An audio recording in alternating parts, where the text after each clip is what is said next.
Hey there, zombie fans, and welcome to the Drunken Zombies Podcast, your daily dose of zombie tales.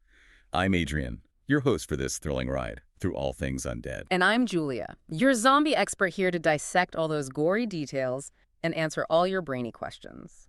Get ready for something special, you guys, because this isn't your typical zombie podcast. We're diving headfirst into a new addictive zombie story every single day. That's right, Adrian. We're talking masterful storytelling, chilling scenarios, and enough twists and turns to leave you craving more tales of brains and mayhem. So grab your favorite drink, settle in, and get ready for tonight's story. It's a wild one. A time-traveling mishap that unleashes a zombie plague in the heart of medieval Europe. Ooh, time travel and zombies. Now that's a recipe for disaster. Let's unpack this, shall we? Picture this. A group of scientists huddled in a lab, all set to take a peek into the mysteries of the Ice Age. They fire up their time portal expecting woolly mammoths, but instead, bam. They find themselves staring straight into 14th century Europe, a Europe ravaged by the Black Death. Talk about a wrong turn. I wouldn't want to trade my comfy couch for plague-ridden Europe. But it gets even worse, Adrian. These aren't your average shuffling zombies. They're infected with a mutated strain of the bubonic plague. Highly contagious and, get this, marked with the lab's biohazard symbol. Oh, hold up. How does a biohazard symbol from a modern lab end up on medieval zombies? That implies someone deliberately wanted this plague to spread. This is getting really creepy. It certainly adds a layer of mystery, doesn't it? It makes you question the nature of the experiment itself. Were they truly just observing the past, or were they messing with forces beyond their understanding? Right, and what does this temporal energy do to the plague exactly? We're talking about a disease that wiped out a third of Europe's population. Now throw in time travel.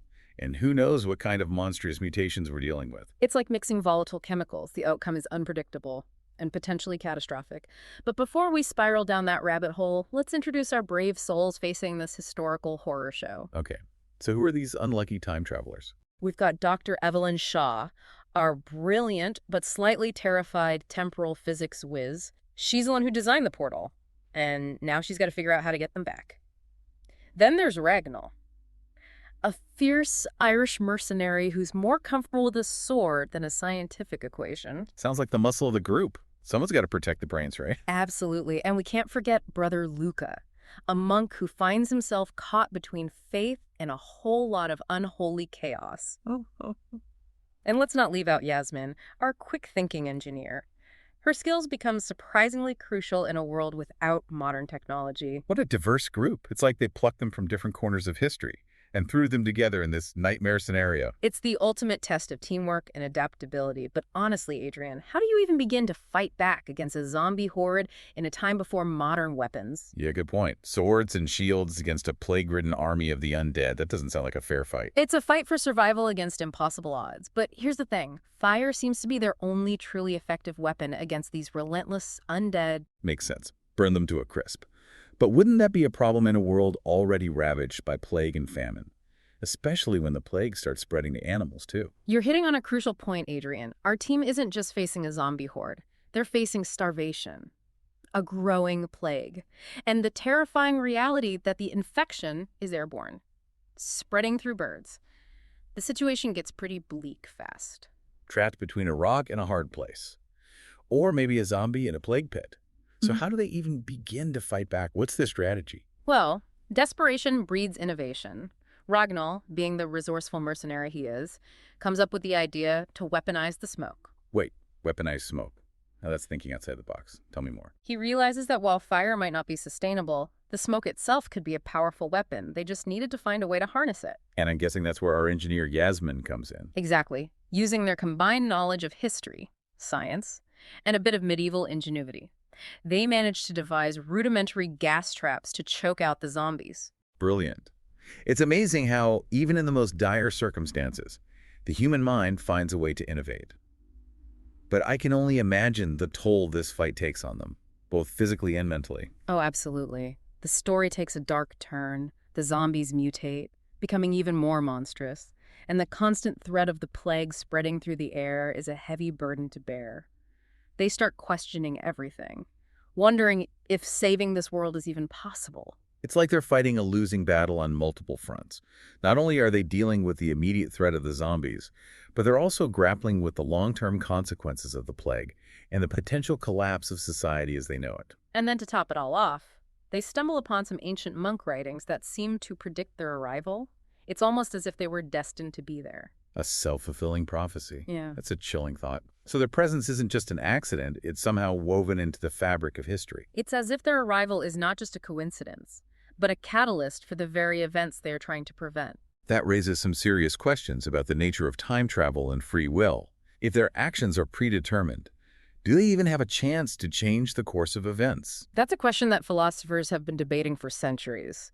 But in this case, it's not just a theoretical dilemma, it's a terrifying reality that our time travelers are forced to confront. And how do they react to this discovery? Does it make them more determined to fight? Or does it crush their spirits? Well, that's where things get really interesting. We're back, zombie fans, with the Drunken Zombies Podcast. We left off with our time-traveling heroes facing a bleak reality. A growing zombie horde, a mutating plague, and ancient prophecies that seem to predict their arrival. Plus, they stumbled upon some old monk writings that hint at their arrival. Talk about creep. It's enough to make you want to crawl under the covers and hide. But our heroes aren't quitters. They're fighting back, and they're finding ways to adapt to this medieval nightmare. That's what I find so compelling about these stories, you know? Yeah. Even in the face of unimaginable horror, human beings have this remarkable ability to dig deep and find a way to keep going. Absolutely. We're talking about scientists, a mercenary, and an engineer trapped in a world without their usual tools and technology. But they're not giving up. They're learning to improvise, to use whatever they can find to survive. Okay, so walk us through some of those moments of resilience. What kind of ingenious solutions did they cook up? Remember how they weaponized the smoke? Well, Yasmin, our resourceful engineer, took it a step further. She managed to create a bellows system from scavenged materials, essentially a medieval air pump to power their smoke traps. She was like a medieval MacGyver, turning scraps and debris into life-saving devices. I love that. A medieval MacGyver, you know I'm picturing her now, surrounded by gears and levers, cobbled together from old farm equipment or whatever else she could find. Don't forget that Brother Luca's knowledge of local plants comes in handy too. He's able to identify herbs that can be used to create makeshift gas masks, protecting them from the poisonous fumes of those mutated zombies. It's amazing how, in these extreme situations, even seemingly insignificant knowledge can become a valuable asset. You know, it really underscores the importance of a well-rounded education. And don't forget about Ragnall. The guy's a seasoned mercenary. I bet he was in his element, turning everyday objects into weapons. Oh, absolutely. Luca describes how Ragnall taught them to fight with whatever they could find, how to turn farming tools into deadly weapons. He even came up with a system of early warning signals, using strategically placed mirrors to reflect sunlight and alert them to approaching zombies. Now that's clever. Turning a disadvantage into an advantage. It's like they're playing a deadly game of zombie chess, using the environment and their limited resources to outmaneuver the enemy. Exactly. But it's not just about physical survival. It's about mental resilience, too. How do you cope with the constant fear, the loss, the sheer horror of it all? That's the part that really gets to me. You start to imagine yourself in their shoes, and you wonder, could I handle that kind of pressure? How would I hold up mentally in the face of such unrelenting darkness? That's where Luca's journal becomes truly insightful. He doesn't shy away from the dark moments, the fear, the despair that threatened to consume them. He writes about the nightmares that plagued them, the guilt they carried for unleashing this plague upon the world, and the growing sense of isolation, of being trapped in a time that wasn't their own. And how did they cope with all that trauma? Did they find ways to support each other emotionally? They did, in the most unexpected ways.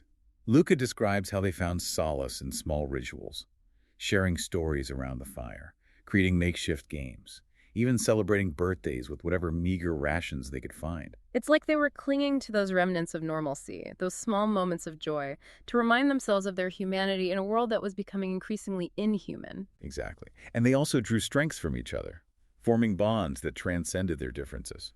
Ragnall, the hardened mercenary, started to show a softer side, protecting Luca and Yasmin as if they were his own family. That doesn't surprise me. Shared hardship has a way of forging deep connections. It's like the saying goes, the best way to get to know someone is to survive a zombie apocalypse with them. Right. And Yasmin's sharp wit and humor helped to keep their spirits up, even in the direst of circumstances.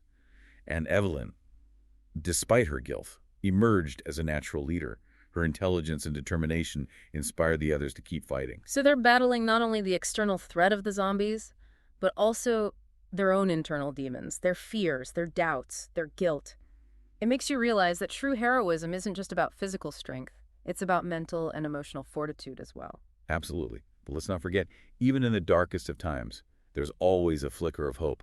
And for this group, that hope came in different forms. Tell me more about that. What gave them the strength to keep going when all seemed lost? For Ragnar, it was the thrill of the fight, the satisfaction of outsmarting the enemy.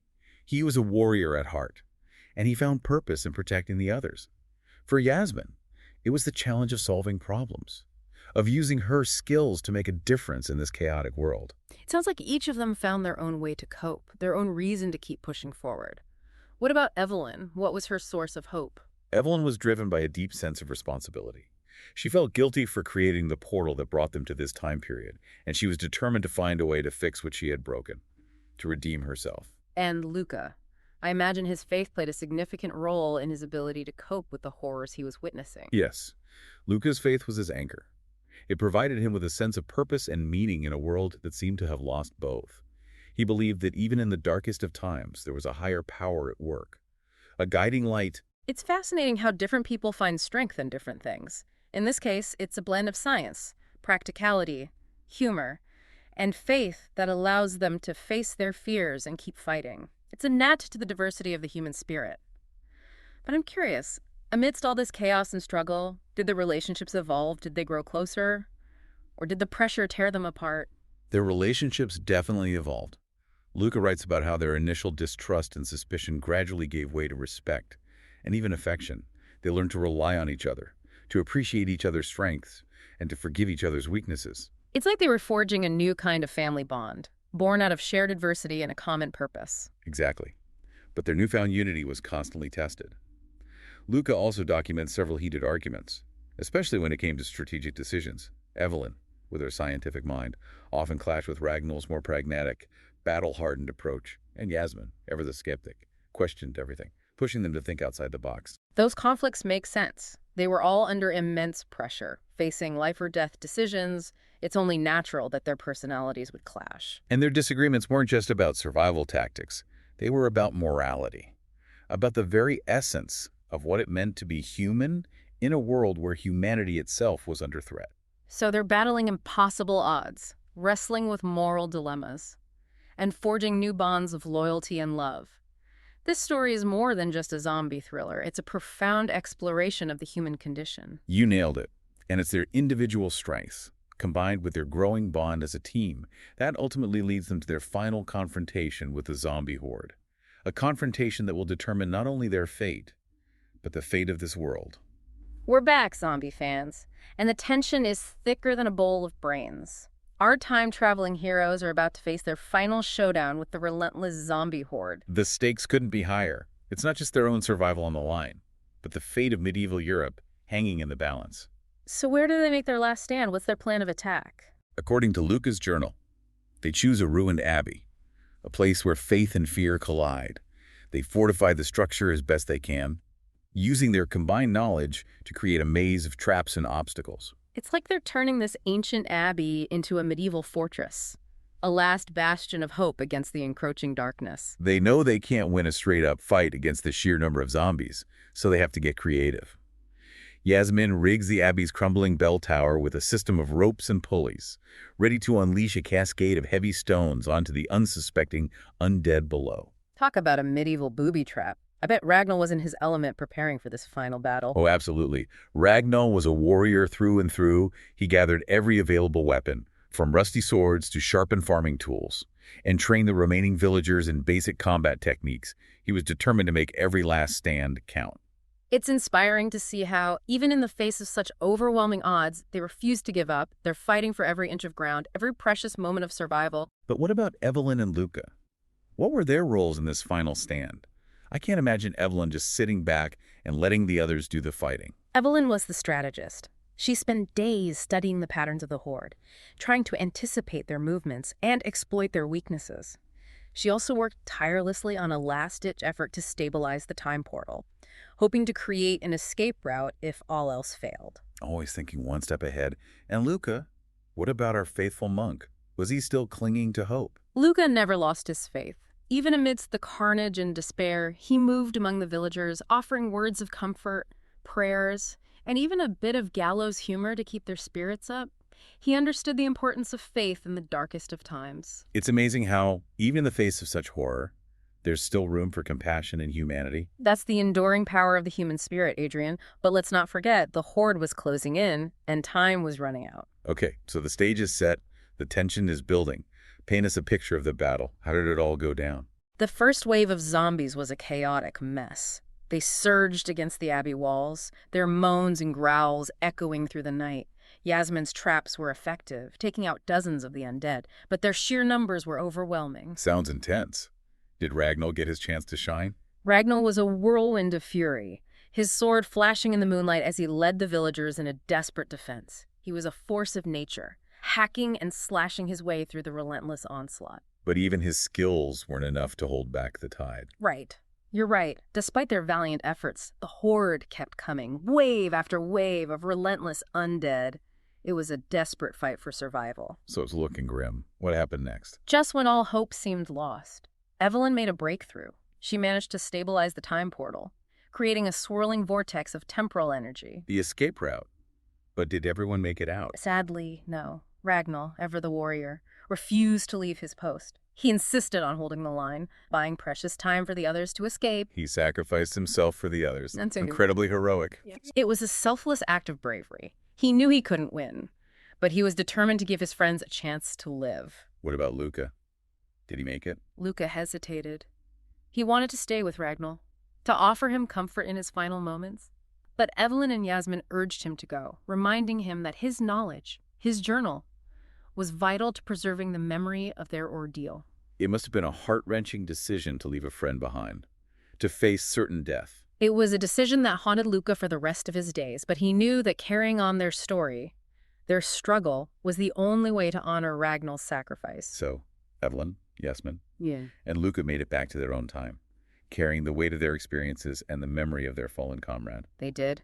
Scarred but not broken. Ragnar's sacrifice wasn't in vain.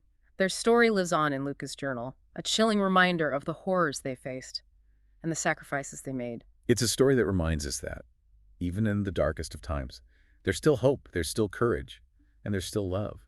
It's a story that celebrates the resilience of the human spirit in the face of unimaginable horror. And it's a story that will stay with us long after this episode ends. A story that reminds us to cherish the moments we have, to fight for what we believe in, and to never give up hope, even when the odds seem insurmountable. So until next time, zombie fans, keep your brains sharp, your doors locked, and don't forget to rate and follow the Drunken Zombies Podcast for more tales of brains and mayhem. Stay scared.